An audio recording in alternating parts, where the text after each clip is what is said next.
Саламатсыздар ма достар? Бүгін біз сиырдың сүзбе қабырғасынан рулет жасаймыз.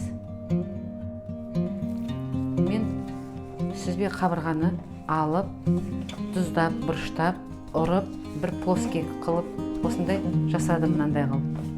Міне.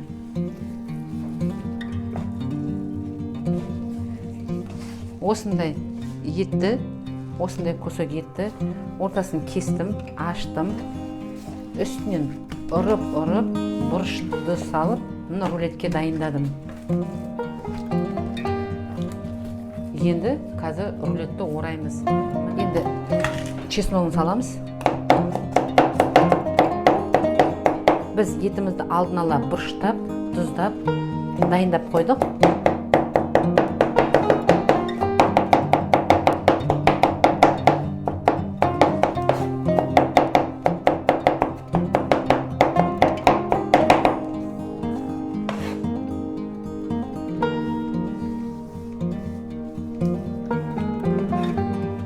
Чесногымызды ұнтақтап, үстіне салдық.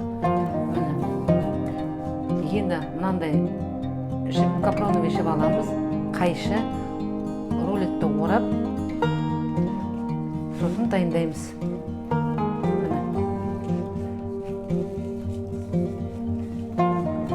Қаншалықты оралатылады, сонша ораңыз.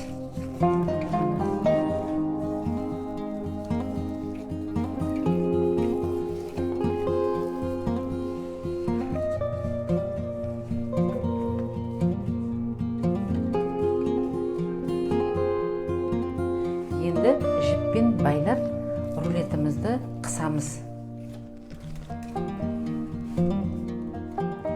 Мұны 2 метр капроновый жіп керек болады. Бұлай байлаймыз басын бірінші. Егерде сізде әдемі болып шықпай жатса, оны қорықпай ақ қойыңыз. Ол әдемі, мықты әдемі болып шығып керек емес. Әйтеуір байланса болды, қатты қысылса болды.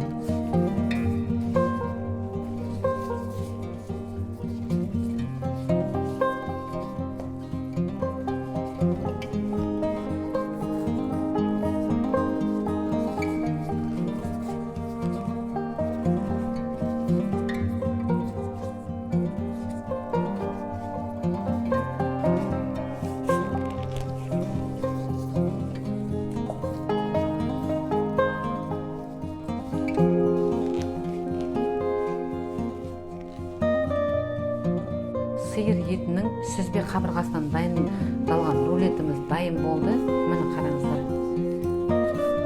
Размер әртүрлі болса бола берсін. Міне енді осыдан 1 сағат, 2 сағаттай осылай комнатный температурада тұрады. Сосын каждый по отдельности пакетке салып, морозильникке саламыз. Бешбармаққа қосып жібересіздер, болды. Сосын етті кескенде қазы сияқты болып кесіп, әдемілеп қоясыздар. Менен сіздерге рецепт, сіздерден маған лайк.